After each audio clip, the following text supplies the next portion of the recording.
Hey guys, how's it going? Kevin Cleary here with a knife review for you. And today we're taking a look at a rake knife.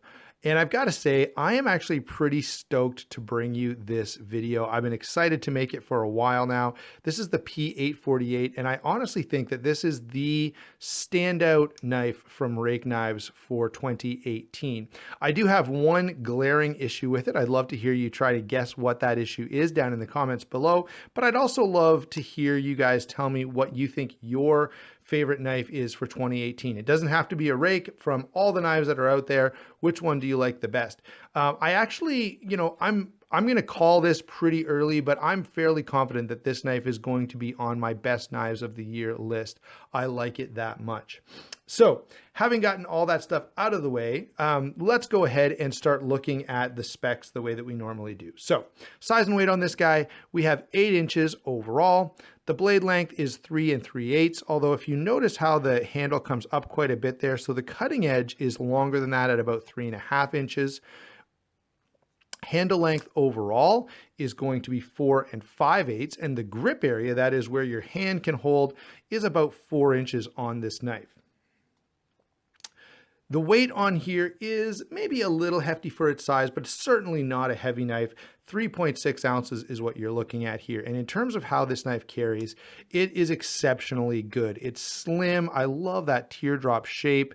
The deep carry clip just works perfectly. And so, yeah, I have absolutely no issue with how this knife carries. It works exceptionally well. And that's the first thing that I've got to say that I really, really enjoy about it, is carrying this knife is so comfortable. Moving on, let's talk a little bit about this blade. Blade steel here is 14C28N, which I do like for budget knives. I think these go for about 40 bucks in the States, so 40 bucks for 14C28N, I think that's a huge win. You sort of got a draw point with a saber grind here. The only thing I dislike about this knife is the bead blast finish on it. In terms of performance, this is a great balance. You can see that it's a little under 1/8 of an inch thick. So the blade stock, there we go. Now you can see that it's about 1/8 of an inch thick. So the blade stock isn't super thick. It's nicely ground to a fairly thin edge at 27 thousandths. Actually 23 thousandths, I was remembering wrong. 23 thousandths, which is a nice slicey knife. And honestly, this knife works really, really well for food prep. If you're that kind of guy, honestly, I rarely do food prep with my knives, but I do appreciate a nice slicey blade. So I've got to say that I'm a big fan of this one for sure. As I said, the one thing I would wish for is that this was in a satin finish. And honestly, when I look at this knife and I kind of step back from it, I can imagine just this gorgeous satin finish on this knife. And if you have some time on your hands and you want to Google what it might look like, this is definitely sort of a Quaken inspired blade. And so if you look at some of those Japanese knives with the wrapped handles that are very similar in shape, this is a pretty common, very old blade design, or blade shape, I guess.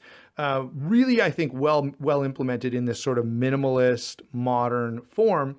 But if you look at some of those Japanese knives, you'll see a very similar handle shape with a satin blade, and I think you'll get what I'm saying here when I say I think this would look amazing with a satin blade. As it is, it's not a super grayed out bead blast, and because of that, I don't dislike it. I still think it's okay. But it's just not as nice as it would be if it was done in satin. And that's in my opinion. All right. Now, lockup and deployment is the next thing we want to talk about. So the blade is an absolute win. I totally love this blade. It's a great combination of a cutting tool. It's nicely ground. It's got some good thickness to it, some good toughness. So yeah, great blade. Moving on to lockup and deployment. This is a liner lock. It is on bearings, and the bearings, I'll roll in a picture here. So the bearings are roller bearings, which I love. I wish just everybody would just use roller bearings. They are so smooth and just provide an action that is a step above what we're used to seeing, especially in a budget knife. And I'm telling you, if this knife was a flipper, people would be raving about the action on this knife. And that's the big issue here, okay? The nail nick. This is a nail nick deployed knife. So pretty much a two-hand opener, which is gonna put a number of people off. Now, honestly, this is a very well executed nail nick.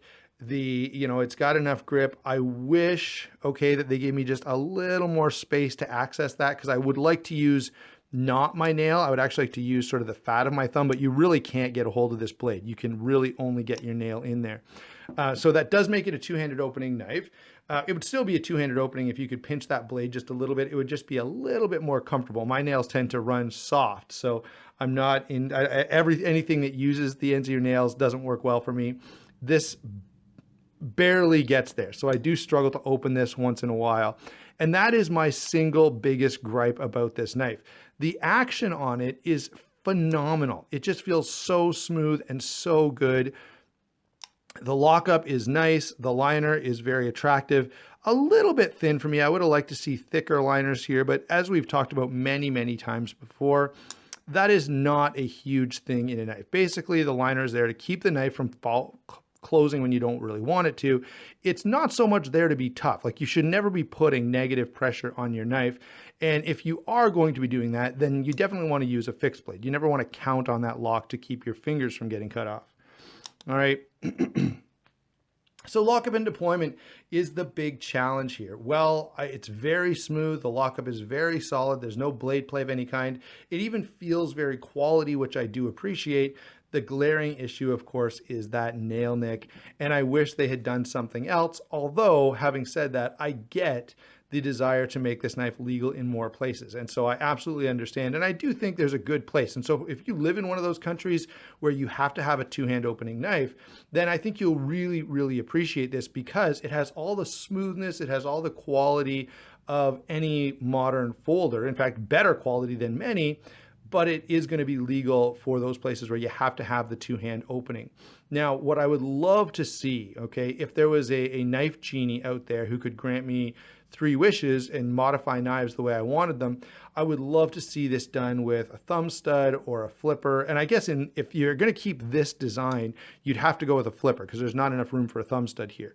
But a flipper on this would absolutely be a dream come true, along with a satin blade. So those would be sort of my wishes for this knife.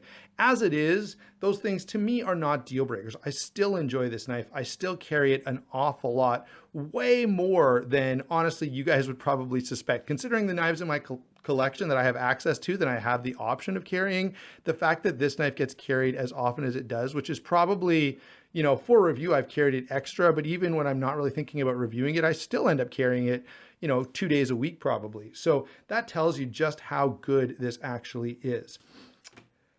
Next thing we want to talk about is the handle here. Now the handle is done with G10 over stainless steel liners, G10 backspacer with an incorporated lanyard hole. I love doing a lanyard pin, I guess, and I love doing lanyards this way, or when they're done this way, because it doesn't detract from the design in any way. We've got the single position pocket clip, and everything here is a T6. So you just need that one Torx bit to take this apart. And that is pretty nice. And when you take this scale off, you will find a couple other screws under here going into the backspacer that hold the knife together. So that's the way this is built. And I have no issue whatsoever with the construction side of this knife. By the way, using the G10 backspacer, they do have, collars in here so that the screws are all screwing into, metal, right? Steel screwing into steel, which is what we want to see. The ergos here are good, okay? It's comfortable in hand, and I really like it. It does tend, for my hand, I end up kind of being up here on the blade when I'm using this knife. Try to get that to focus better. I tend to be up here rather than back here. Back here is, okay, but the nature of this handle being just sort of a smooth, sort of rounded handle does allow you the option to kind of move wherever it feels the most comfortable or the most natural for you. And that, I think, is going to be a win in terms of making this just feel good to most people. I really like that. The pocket clip, again, works really, really well in and out of pocket with no issues whatsoever. So that's, again, something that I will say I appreciate. The one negative here is that there's no jimping. There's not much. This is not going to be sort of a tactical knife, because there really isn't much there to keep you from sliding up onto the blade. Some jimping here and some jimping here would absolutely change that. and make it just a little more confidence inspiring. But as it stands, it's a very, very nicely done gentleman's knife. And the texture on the G10 does allow you, if you really, really needed to stab into something with a fair amount of confidence, because there is some grip there on the G10. So that's my notes on ergonomics. Let's go ahead and get to some comparisons. First off, a couple that you're going to be very familiar with. Wrap Model 1 right here. So you can see similar blade length, much larger knife, much heavier knife. You know, we've got about 5.5 ounces or something like that. But that should give you an idea, since this is such a well-known knife, about what you're dealing with in terms of size there. What else have we got? Para 2, again, a larger knife, less blade length, which is, you know, a little troubling, but again, a knife that everyone is very familiar with and should be able to get a handle on the size when you compare it to a Para 2. What else have we got here? Well, here's the other sort of, one of the other big rake knives for this year. This is the P848. Or maybe that's the P865. I'm getting these backwards. Yeah, so this is the P865. This is the P848. Sorry about that. You know, again, if you're interested in this, you may be interested in this sort of a slim Quaken style design with a Wharncliffe blade.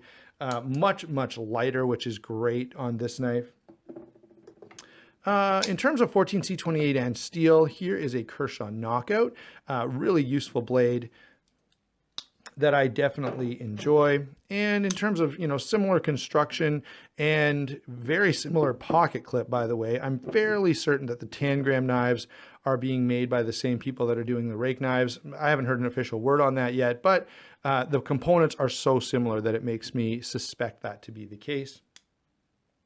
Tangrams are going to be just a little bit cheaper, but not a whole lot. Anyway, those are some comparisons for you. One, you know, some knives you may be interested in if you like this one, but also some knives that give you a good idea of size and how this is going to fit your hand and how much you're going to like it depending on how you like the size of some of those other knives. Overall, what is my impression on this knife? Is it a win? Is it a lose? Is it a draw? I honestly love this knife, guys, and that's with the nail nick, okay? If this didn't have a nail nick, I would be even more in love with it, but I just think this design is so simple and yet still attractive. The blade shape and the blade grind is useful and tough, a really nice combination of the two. It feels great in hand. The action is so smooth. And so there's just a lot that I really enjoy here. The proud blue liners, I think, look fantastic. So for all of those reasons, I think this is a fantastic, fantastic knife. As an EDC knife, as a gentleman's carry knife, as a knife to carry when traveling, especially to places where you don't know what the laws are going to be like. Again, I think all of those options make this a really, really cool knife. Would I love to see it with some slight changes? Absolutely, I would. And if they did, I would want one immediately, and I will definitely update you if that ever happens. If you guys at Rake Knives are watching, please give me this knife with a flipper and a satin finish. I would love it even more than I love this, if that's possible. So there you go, guys. That's my overall take on the Rake P848. Okay, really great knife. Pick them up at Ruike Knives Canada, and the link will be in the description box down below. By the way, even for those of you who are watching from the good old US of A, you can buy them there. They'll ship it to you. And that does, you know, consider the fact that they have sent these knives to me for review so that you guys could get a look at them and get to check them out. And so got to say a huge thank you to Matt at Ruike Knives Canada for doing that, and encourage you, if you're going to buy one anyway, to buy it there. Thanks for watching. Don't forget to like and subscribe, and we will talk to you soon.